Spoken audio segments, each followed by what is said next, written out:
Well, good afternoon, West Ham fans. So, has the clear out begun?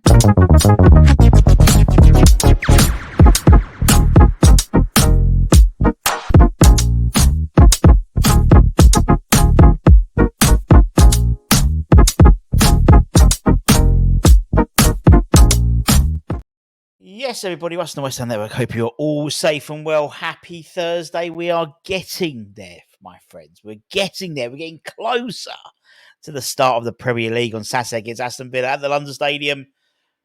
I'm excited. Don't forget the fancy football as well. Check out the West Ham Network socials. Get involved. Got hundreds of people on there. So if you fancy going on for about 3 weeks like me and then just completely forgetting about it, crack on. There's going to be prizes, not just for the eventual winners, but there'll be prizes every month. So even if you think, no chance, got to win, you might win that month. Do you know what I mean? So it's worth keeping an eye on that. But we know we've had 8 new signings in. We've had 6 academy players go out on loan. We still have a question mark about what's going to happen with Kurt Zouma. But according to reports, the clear out has begun. We're at capacity now in terms of our squad, in terms of the 25-man squad. And, you know, the likes of Andy Irvine, we're sort of trying to open up, you know, options to him in terms of listening to offers. And it does seem that a few others, there's a bit of question marks over their future at West Ham. Let's start with Tommy Souček. I mean, you know, he's unsurprising, really, given how many players we're sort of have brought in recently. That the likes of Souček and James Ward-Prowse, and we've spoken about that at length, have very much been. Are going to be on the peripherals of this squad, particularly if we're looking for potentially another midfielder. That puts it even further. Plus, you've got the emergence of Freddie Potts as well. But according to reports, West Ham are already fielding inquiries about Souček's availability. And in terms of a possible deal, thanks to Suter sniffing an opportunity ready to pounce because of the question mark over his starting berth or regular starting berth in the side with the signing particularly of Rodriguez. 29-year-old made 207 appearances for the Hammers, scoring 32 times and 11 assists, 43 goal contributions in his time at West Ham. And apparently it's emerging that he has plenty of interested parties circling for his signature as sides aim to boost their respective squads ahead of the transfer window. He's said to be very happy and settled at West Ham and settled his current surroundings. He's got a young family, as we know, but he may be forced to assess his options if he wants to improve his chances of heading to, you know, the 2026 World Cup. You know, he's the Czech Republic captain, but if he's not playing regular football, there'll be a question mark on his role potentially in the squad. So, you know, he doesn't want to leave that in jeopardy. He's one I think that we'll look back on fondly in history. You know, looking back at, so I think at the time he has a lot of critics. Obviously, he's not by his own admission, he's not the best ball player in the world. But if we at West Ham, as West Ham fans, all we want is someone who's going to die for the shirt, fight for the shirt. I can never do it properly. This man, Tommy Souček, this man does it. He's bled more claret than anyone on that team put together. Do you know what I mean? And you know, he came in at the right time. You know, he came in. Moyes wanted someone who ran, and boy did he run. And you know, 43 goal involvements in his time at West Ham. But apparently, plenty of suitors for him.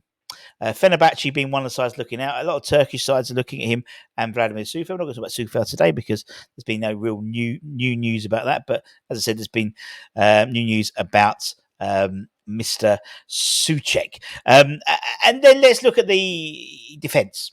Now, again, according to reports, there's been several approaches from various clubs for Naif again, who Naif has actually apparently turned these down.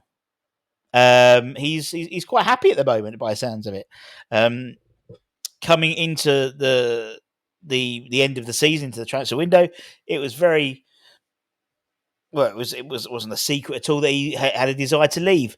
Maybe a change of heart. I don't know. Maybe it's not the right club. We don't know. There's been several times we've been trying to use him for make weights. He was involved in the Todibo deal with Nice, and they just couldn't afford his wages. He's on a big wage for someone who is.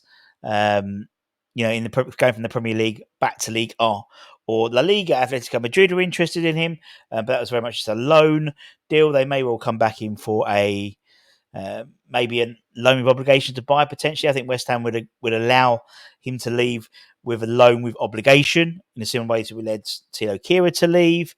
If those obligations, those criteria are easy to set up to comply. There's milestones.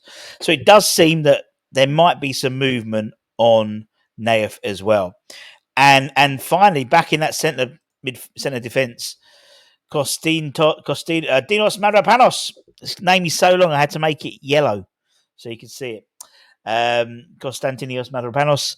According to reports, according to an article in Claret and Hugh, they have set the asking price for him of just £13 million. So apparently he's likely to be on the sale list.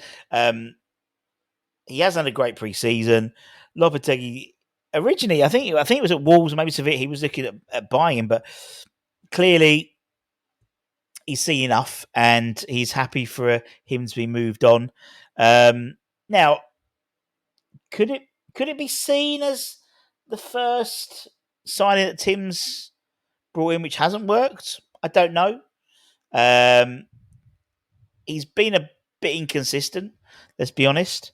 But according to Claret and Hugh and according to Sean Wheatstone on Twitter, as the club looked to streamline its squad and generate another boost of transfer money, Mav's future could well lie away from London.